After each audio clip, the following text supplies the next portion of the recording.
لا حول ولا قوة إلا بالله هو الرب الأعلى. بسم الله الرحمن الرحيم. أهلا وسهلا ومرحبا بكم. السلام عليكم ورحمة الله وبركاته. الحمد لله والصلاة والسلام على رسول الله محمد بن عبد الله القائم بحقوق الله ما ضاقت إلا فرجها الله. Amma baad, mpenzi mtazamaji na mfuatiliaji wa kipindi chako pendwa, kipindi hewani Ahamiyatu Dua, umuhimu wa dua, kipindi ambacho kinakueleza asrari al-Qur'an wa asma'illahi al-husna, siri mbalimbali za Qur'ani na majina ya Mwenyezi Mungu Subhanahu wa Ta'ala yaliyokuwa mazuri. Na katika siku ya leo tutaishi katika majina ya Allah Subhanahu wa Ta'ala yaliyokuwa mazuri, na kitu ambacho tutakueleza katika sehemu ya dua ya leo, dua yaumi Arafa, ni kukuelekeza dua ya kusoma katika siku ya Arafa, pamoja na dua nyingi utakazozisoma. Zipo dua utasoma zinazonasibiana katika istighfar au katika tahlil au katika tahmid au katika salatu ala nabi wa nahwu dhalik, na mfano wa hayo, zote ni katika jumla ya dua.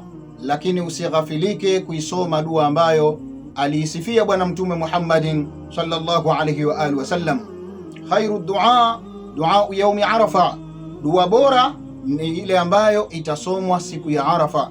Wa khairu ma qultu ana, na dua bora ambayo nilipata kuisoma mimi, wanabiyina min qabli, na walipata kusoma manabii waliotangulia kabla yangu, ni hii ifuatayo: la ilaha illa Allah wahdahu la sharika lah, lahul mulk wa lahul hamdu wa huwa ala kulli shay'in qadir.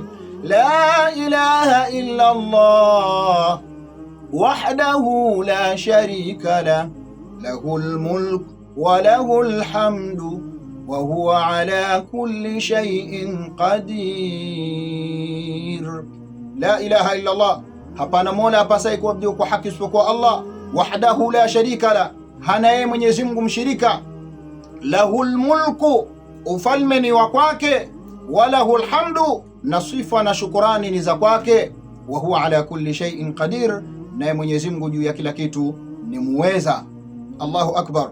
Isome ndugu yangu dua hii miraran wastikrara, isome kwa kurudia rudia mara kadha, unairudia muda wote, unaisoma kwa wingi kabisa. Wakati huo kama kuna dua nyingine unaingiza, lakini hii iwe dua yako mama ya kuisoma. Kwa nini iwe dua mama? Khairu ma qultu ana wan nabiyina min qabli, kwa sababu hii ni dua ambayo anasema Mtume alipata kuisoma yeye na manabii waliotangulia kabla yake. Usiache kusubscribe channel yetu kwa ajili ya kuyapata mengi mazuri yanayokujia, lakini pia kushare, kulike na kucomment, kama alivyosema Mtume Muhammadin sallallahu alayhi wa alihi wasallam, man dalla ala khairin kafailihi, yule mwenye kusaidia jambo la khairi malipo yake ni kama aliyefanya. Ndugu yenu katika iman, Sheikh Rajab bin Salim Juma al-Qushairi al-Shirazi. Wassalamu alaykum wa rahmatullahi وبركاته. لا حول ولا قوة إلا بالله ويا نعم المولى.